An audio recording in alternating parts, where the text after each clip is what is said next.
Haleluya. Haleluya. Haleluya. Haleluya. Puji Tuhan. Ya, saya ucapkan selamat pagi, salam sejahtera dalam kasih Tuhan Yesus Kristus. Puji Tuhan. Pada pagi hari ini pertama-tama saya patut menaikkan syukur kepada Tuhan Yesus Kristus sebagai sesembahan kita semua yang sudah berkemurahan khususnya buat saya pada pagi hari ini bisa beribadah bersama-sama saudara semua di tempat ini.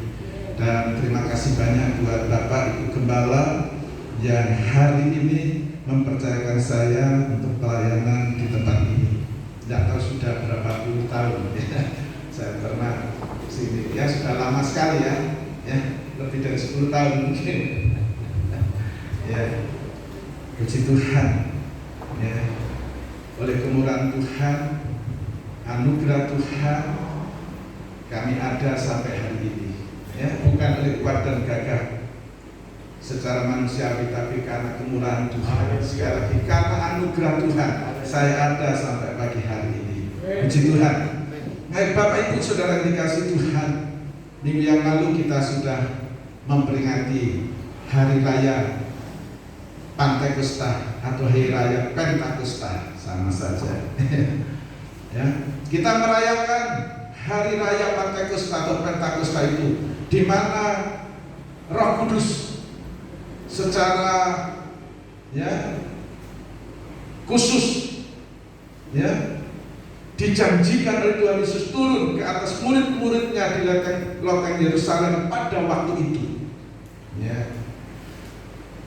Dan itu menjadi peringatan atau kita peringati terus sampai hari ini, karena dengan Allah Roh Kudus, pribadi Allah yang ketiga itu, murid-muridnya, orang-orang yang percaya pada waktu itu, ya, setelah hari Pantekosta itu atau Pentakosta, pencurahan Roh Kudus waktu itu, ya, dalam Kisah Rasul pasal 2. Sejak saat itu murid-murid Tuhan, Rasul Tuhan, dan orang-orang yang percaya kepada Tuhan Yesus dipenuhi oleh Roh Kudus, dikuasai oleh Roh Kudus, dipimpin Roh Kudus untuk apa? Sesuai dengan janji Tuhan Yesus dalam Kisah Rasul pasal 1 ayat 8, ya. Kamu akan memperoleh kuasa kalau Roh Kudus turun atas kamu, dan kamu akan menjadi saksiku di mana? Yerusalem, Yudea, Samaria, bahkan sampai ke ujung bumi. Dan itu digenapi, janji Tuhan digenapi dalam Kisah Rasul pasal 2. Dan sejak saat itu murid-murid Tuhan, Rasul Tuhan, dan orang-orang yang percaya kepada Tuhan Yesus dan dipenuhi Roh Kudus, dipimpin Roh Kudus, ya, mereka benar-benar menjadi saksi Tuhan.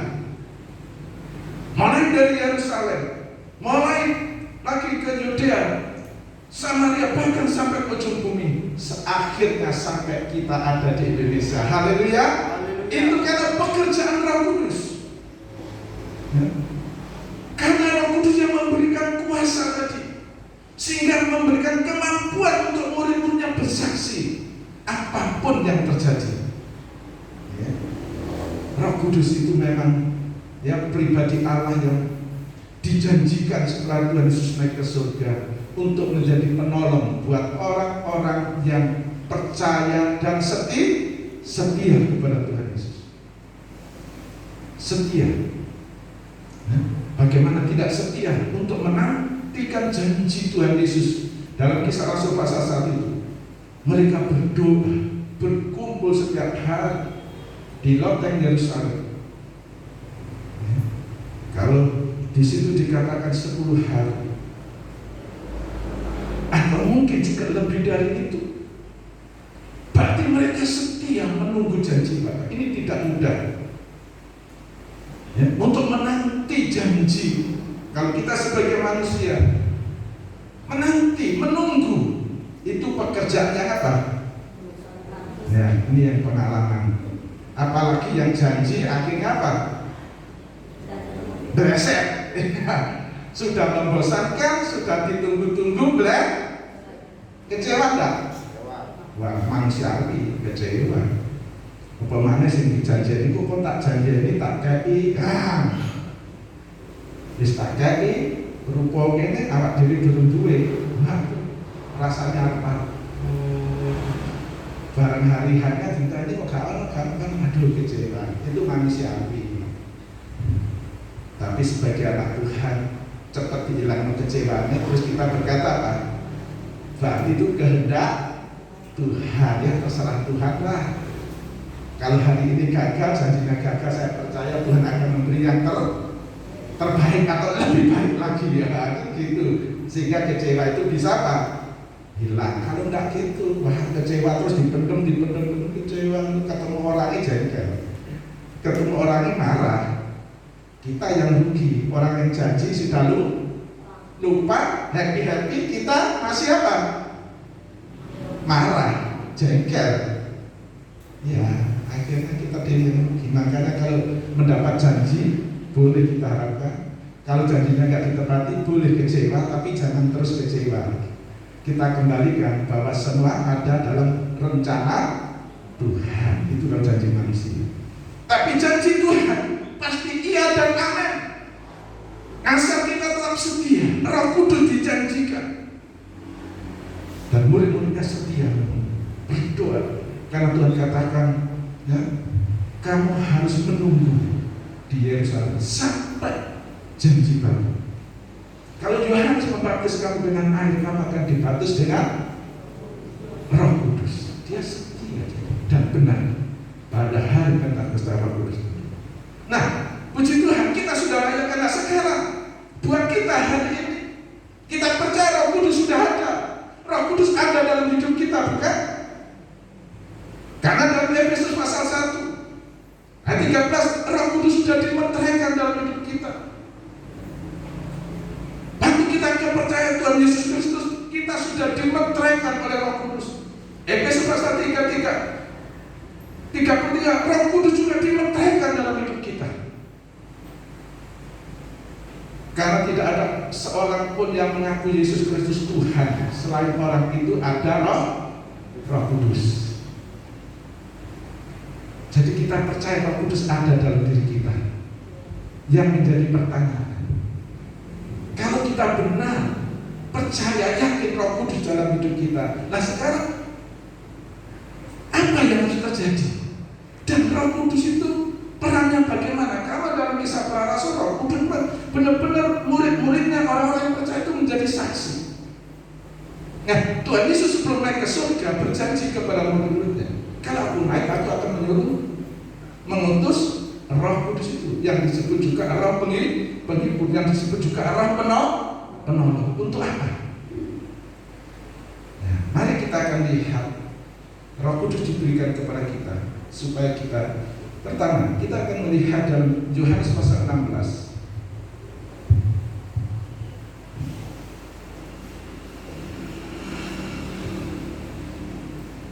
Yohanes 16, Tuhan Yesus berkata kepada murid-muridnya, lebih baik aku naik supaya Roh penghibur itu, penolong itu turun ke atas kamu. Untuk apa? Nah, ini ayat 8 dan 9. Dan kalau ia datang, ia di sini bukan Tuhan Yesus tapi Roh Kudus, karena itu yang dijanjikan. Karena ini perkataan Tuhan Yesus, ya. Dan kalau ia datang, kalau Roh Kudus datang, Roh penolong itu datang, ia akan apa? Menginsafkan dunia akan dosa, kebenaran dan penghakiman. Jadi kalau Roh Kudus turun, Roh Kudus diberikan kepada setiap orang yang sungguh-sungguh, Roh Kudus itu akan apa tadi? Menginsafkan dunia akan apa? Dosa. Akan dosa. Dan benar, oleh karena pekerjaan Roh Kudus melalui murid-murid Tuhan, melalui orang-orang yang setia kepada Tuhan, melalui orang-orang yang memang dipakai Tuhan menjadi saksi, banyak orang sadar akan dosanya. Bahwa manusia itu sudah dalam Roma pasal 6 itu kehilangan kemuliaan Allah. Karena apa? Dosa. Orang berdosa, semua orang tahu bahwa orang yang berdosa tidak akan bisa masuk surga. Ya. Dan untuk masuk surga berarti dosanya harus hilang, dosanya harus disucikan. Nah, sehingga banyak orang ya memakai akal pikirannya, berusaha untuk menghilangkan atau mengurangi dosa-dosa. Dengan apa?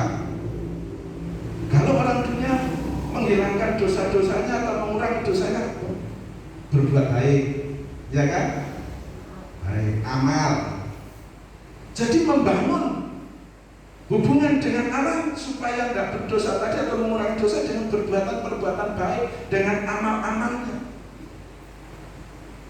Sehingga ada pemikiran, ada ajaran orang yang diajak percaya Tuhan Yesus tidak bisa, dia berkata, yang penting apa? Berbuat baik, tidak menyakiti orang lain, kan gitu. Ya, tidak menyakiti orang lain. Berbuat baik, jangan gereja tidak apa-apa, tidak percaya Tuhan, cuma berbuat baik, tidak menyakiti orang lain. Apa bisa manusia dengan hal-hal seperti itu dosanya hilang dan sebagainya? Tentu kan, kalau kita sebagai anak Tuhan,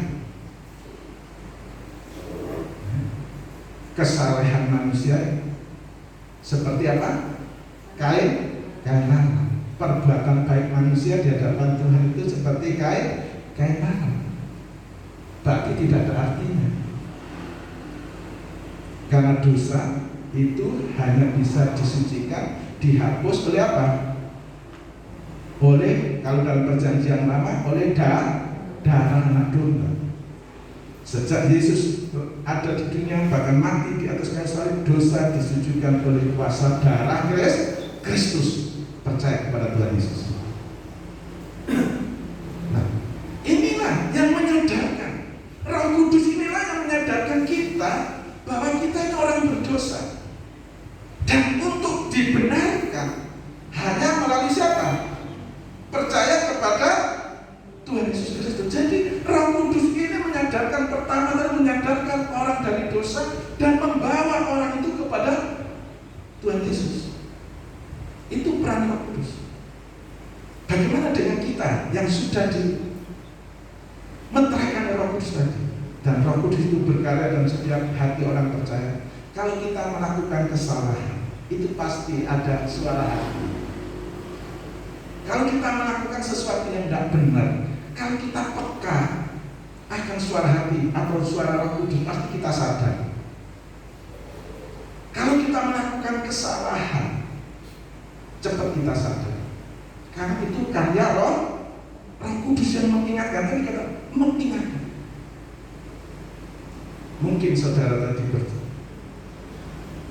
waktu berangkat ke sini, lupa tidak berdoa. Di jalan lupa turun berdoa. Terus akhirnya gimana? Saudara apa? Bilang apa di jalan? Kalau lupa. Tapi puji Tuhan sih tidak ada yang lupa ya. Tidak ada yang lupa. Tadi pagi sudah berdoa. Waktu berangkat berdoa, Tuhan saya mau ibadah. Puji Tuhan. Tapi saya lupa tadi. Nah, aku aja lah, Roh Kudus ya berkarya lupa. Kan setengah mau perjalanan gini. Ya masih jarak 200 meter aku belum berdoa ya. Tuhan ampuni. Ya, Roh Kudus. Tuhan ampuni saya tadi belum. Tuhan tolong lindungi perjalanan saya. Roh Kudus kuasai saya nanti kalau di jalan, kalau disalib orang tidak apa? Tidak emosi, ya kan? Loh di jalan kan kadang-kadang mengatakan, ada orang nyabrang, ada bisa apa? Mengendalikan diri. Di jalan kan banyak hal loh yang kita temui. Anak lampu merah ya, mandek, nggak kesusul-susul, itu kan pekerjaan Roh Kudus. Kalau nggak tahu lampu merah ya, kalau buang polisi apa? Bablas. Pernah ngalami? Oh enggak. Oh pernah ya? Ada ya? Oh puji Tuhan. Nah itu Roh Kudus, pekerjaan Roh Kudus.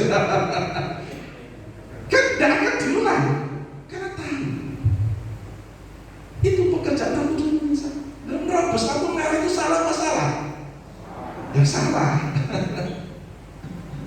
Salah. Ya. Disalib wong, wes, wah awas kok ya, over, emosi, salah. Karena kita diajar, sabar. Ya kan Galatia 5:22-23 itu. Salah satu rasa buah roh itu apa? Sabar. Sabar bukan hanya di rumah saja kata sabar, di jalan juga diuji kita. Iya. Nah, kalau kita Roh Kudus berkarya, ya sabar. Jadi Roh Kudus, pekerjaan Roh Kudus memberi kita sadar.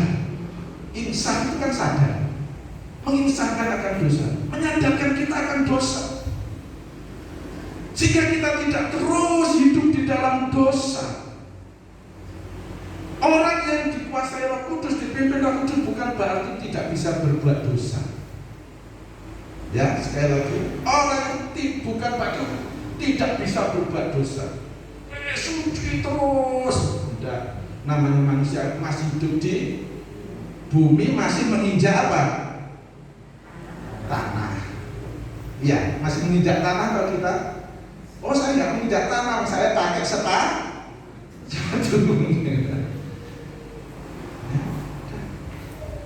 Masih bisa. Tapi, nah ini bedanya, orang yang dipimpin Roh Kudus bisa berbuat dosa, tapi tidak hidup di dalam dosa. Itu bedanya. Bisa, tapi cepat sadar dan tidak mengulangi perbuatan yang membuat dosa. Bisa tidak hidup di dalam dosa. Bisa jatuh, bisa, tapi tidak hidup dalam kejatuhan terus. Cepat bangkit, sadar, maka itu. Ya, ini pekerjaan Roh Kudus. Jadi kalau Roh Kudus ada dalam diri kita, pertama kita selalu disadarkan bahwa kita ini manusia penuh kelemahan, penuh kekurangan. Makanya selalu apa? Mohon anugerah Tuhan, mohon pertolongan Tuhan supaya kita tidak hidup di dalam dosa. Nah itu. Sudah tahu salah, ya jangan dilanggar. Kepleset bisa. Sudah lampu merah, misalnya kita bablas, begitu hijau kita sudah dekat, kuning hilang, masuk mungkin malah dadak malah tiba, tetap blas. Terus kata ampuni Tuhan, aku kok gatel-gatel ya malah gitu. Tapi kalau hidup dalam dosa, tahu merah, wis madhep bablas ae. Lah itu sengaja. Ya sengaja, beda. Hidup dalam dosa itu melakukan sesuatu dengan apa? Sengaja, berbuat dosa dengan sengaja. Itu hidup dalam dosa. Melakukan kesalahan dengan sengaja, dengan sadar.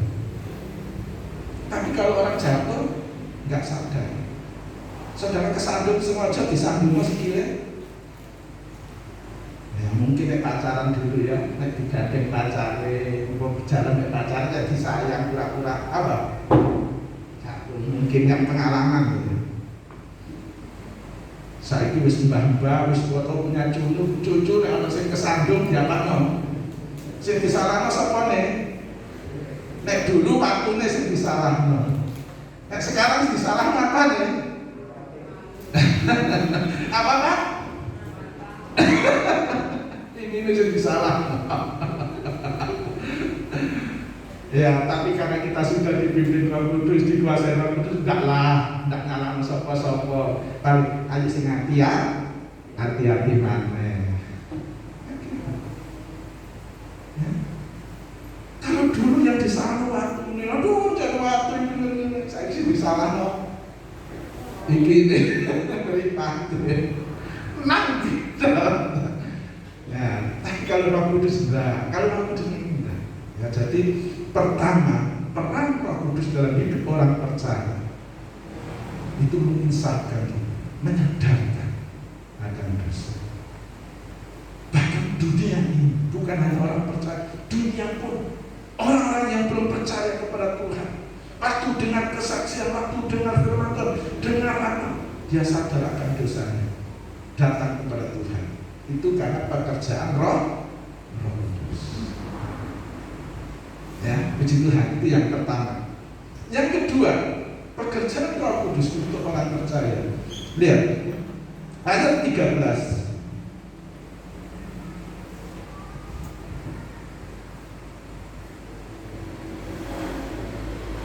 Sudah?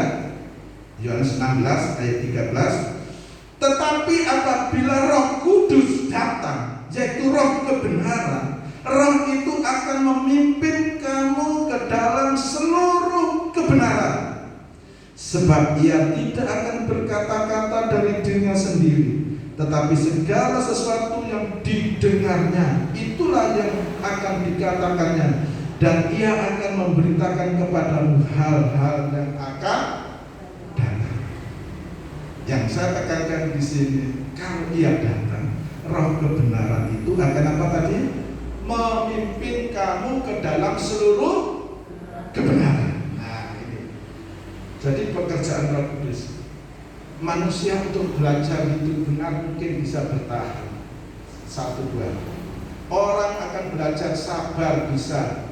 Apalagi nek ngomong aku sok sabar nek gak digarai. Iya kan? Aku sok sabar nek gak digarai. Terus dijawab, akeh tuh ngalih. Kabeh menungso nek iso sabar gak digarai. Tapi bukti orang itu sabar kalau apa?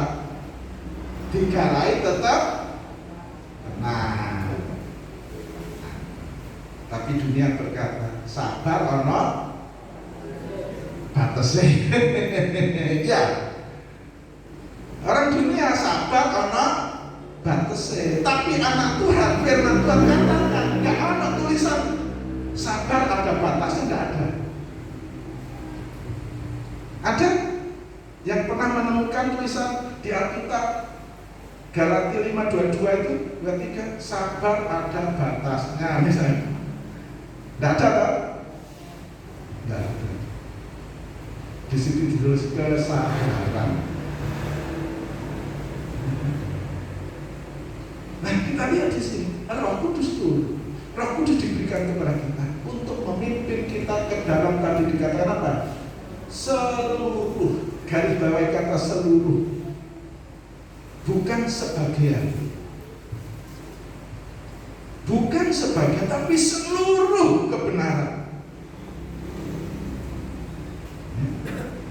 Kadang-kadang ada orang Kristen, saya katakan orang Kristen berkata, "Wangel dadi wong Kristen ini ngelakoni ini. Terus dilakoni di ayo. Tuhan kan ngerti. Kayak dia yang Tuhan itu ngerti. Gak usah kita ngomong Tuhan itu tak. Kita aja yang alasan. Kalau firman Tuhan ada, Roh Kudus dalam hidup kita, jelas Roh Kudus itu akan memimpin kita kepada apa? Seluruh kebenaran, bukan sebagian. Bukan sebagian. Sing seneng ae tak lakoni. Sing gak seneng engko sik tak tunda. Kalau kita ini benar-benar hidup kita sudah dipimpin Roh Kudus, dikuasai Roh Kudus, apalagi ya, yang berkata dipenuhi Roh Kudus, itu hidupnya akan dipimpin kepada seluruh kebenaran. Seluruh kebenaran, tidak sebagian, tapi seluruh. Sehingga terbukti dalam Galatia 5 tadi ayat 22-23 itu dua hal itu yang terjadi. Itu yang terjadi. Tidak sebagian. Itu kan ada 9 toh? Ya. Harus sepenting aku 60% misalnya. 9, 60%-nya paling enggak berapa? 5. Ya, paling enggak 5 lah. Masuk 4,5.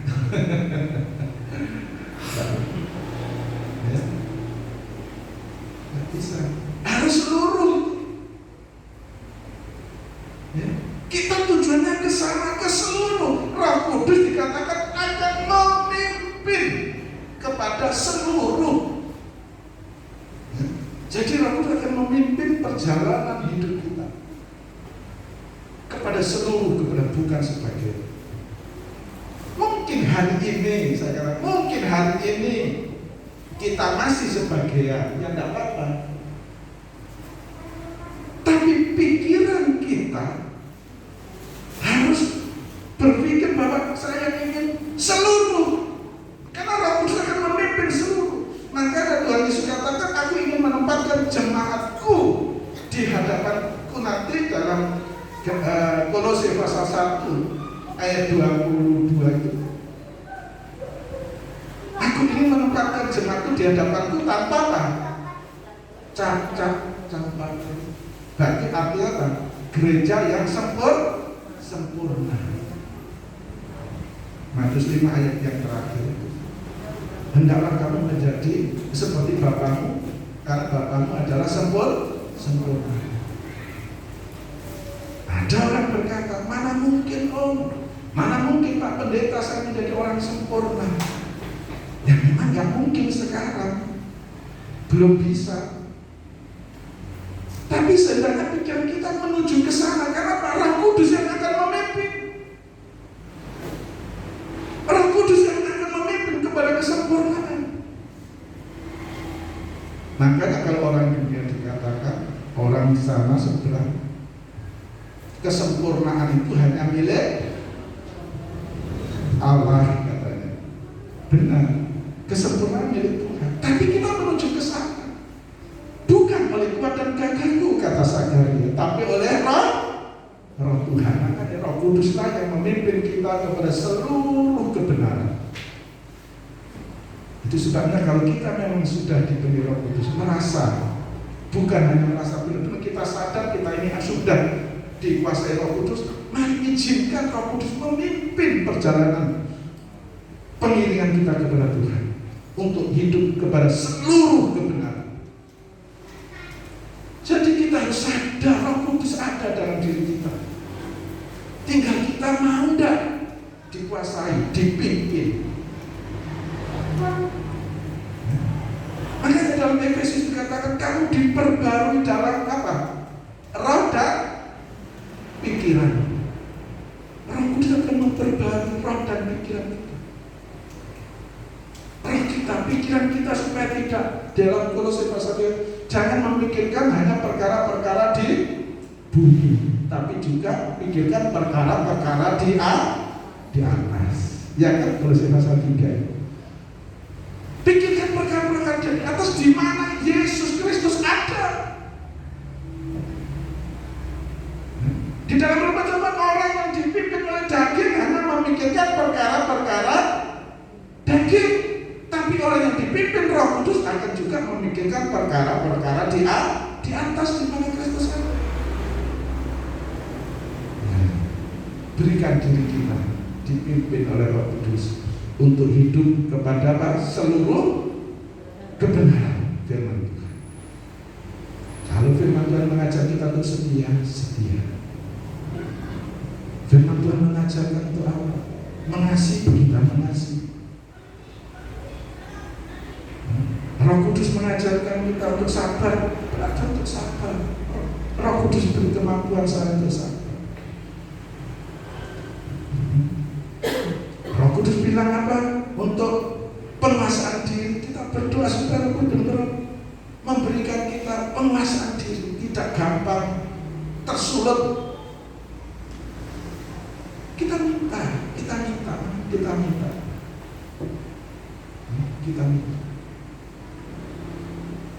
Tadi malam saya sampaikan kepada anak-anak remaja di tempat saya, Roh Kudus itu juga memberikan kita untuk hidup tertib. Saya bilang kepada anak-anak, hidup tertib. Tertib itu berarti disiplin. Disiplin itu berarti tepat waktu. Saya beri tugas, coba sekarang tiap hari bikin jadwal jadwal kegiatanmu mulai dari tidur, bangun tidur, apa saja, bantu orang tua, sekolah, mungkin enggak? Bisa enggak kita disiplin dengan jadwal yang kita buat itu? Tertib. Roh Kudus membawa kita kepada ketertiban, bukan amburadul. Membawa kita ke disiplin. Itu saya katakan kepada anak-anak remaja. Biasanya anak-anak remaja kan saya naik dewe. Ya kan? Nyerahno kabeh apa jare wong tua. Begitu tangi turu nek kawanan cepet-cepet atus sarapan. Bu, sarapan mangi apa carane dadi sego mbok pere gak ero. Sing penting sarapan. Terus langsung jaluk sangu Bu. Budak, gak ero apa cara wong tuwa ngiyakno gak ero. Anak-anak aja.